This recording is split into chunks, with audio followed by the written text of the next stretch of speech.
We have been running for weeks. We found shelter and been resting here in some old abandoned mining town while we wait the thaw. Hardly the spring I had been hoping for. Why does Arthur carry a journal? And I'm not talking about game dev. I mean, why does Arthur Morgan, the character, journal? No one else except Arthur himself and John reads his journal. Plus, we are never shown any practical use of it.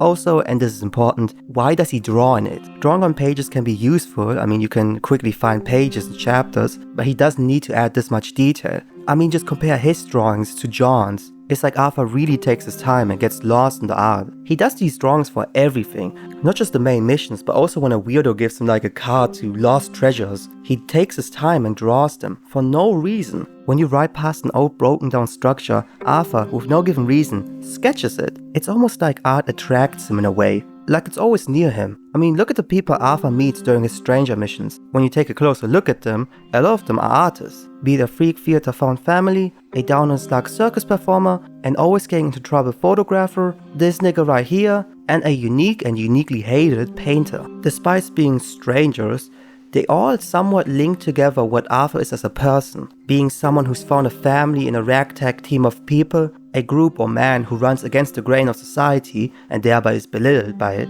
and so forth. You could make a video on each of them, but with this one I want to highlight one in specific. Despite not looking the part, Albert is a clumsy and awkward but gentle and kind wildlife photographer who, by proxy of his ambition, finds himself slung into situations that are life-endangering. In the first mission we meet Albert, a wolf steals his bag. The next he's almost mauled by a pack, and while in the next mission nature isn't out to get him this time, right afterwards he almost loses it again, twice actually. First almost getting mauled by hungry alligators, and then close to a long fall down a large cliff. You all right? I am that much of a buffoon. Give me a hand, please. Put me out of my misery. Come here.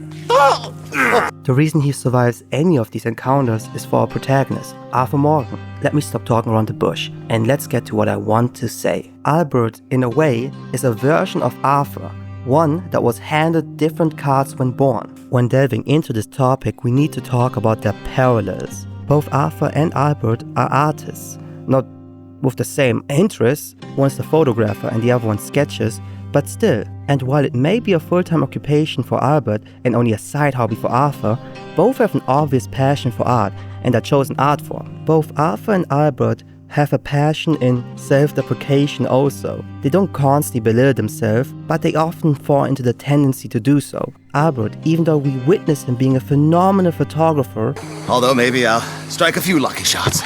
You sure do make me laugh that way you talk about yourself, Mr. Mason. Well, I'm good for laughing at, if nothing else. I didn't mean it like that. I know. Still, I feel such a fool round you, sir. and despite Arthur's beauty, which is acknowledged by not just the player, but everyone in-game. You ugly bastard. You're getting old. Old and kinda sad.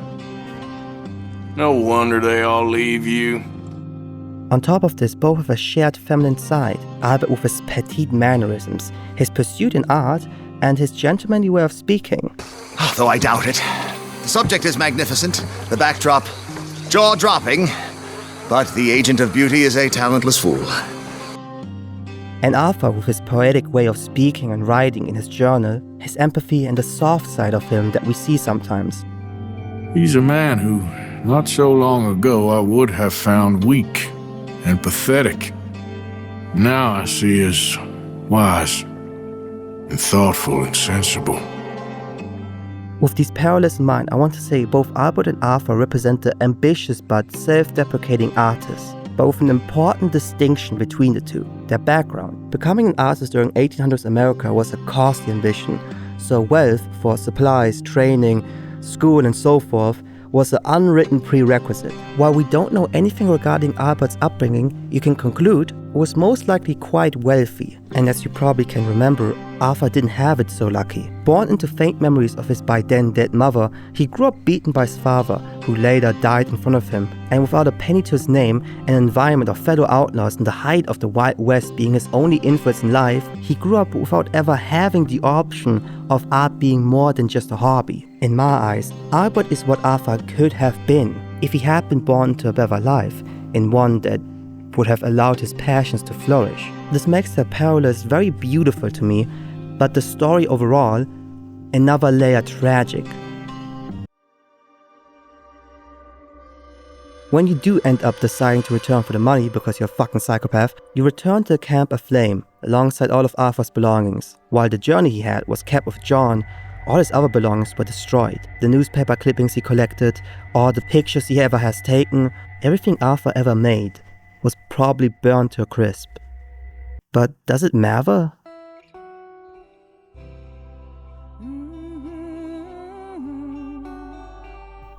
I mean, let's think about it. Arthur never drew so his art would be longed after by later generations. He never started writing so later generations would talk about how great he was. It's clear Arthur did it for the same reason all other artists do anything. The reason why Arthur took pictures despite dying almost time and time again, or Charles had his paintings displayed despite being mocked by everyone, and why Arthur drew even though no one would see it. Arthur drew, and Arthur wrote, and Arthur lived because he enjoyed it. He did it for himself, like every other great artist that existed before him. So whatever you want to do it for yourself. Thank you for watching. By the way, there's even more to say about the parallels between Dutch and Charles, and you know, the way he thinks he's like against the grain and like a unique person in the society of everyone who does the same, even though like he sorta isn't, and how Charles is what Dutch wants to be. But first and foremost, I got that from a Reddit comment. And secondly, that's for another video. So feel free to subscribe if you want to see that, and write down in the comments below. If you enjoyed the video, please like and subscribe. Thank you for watching. Bye bye.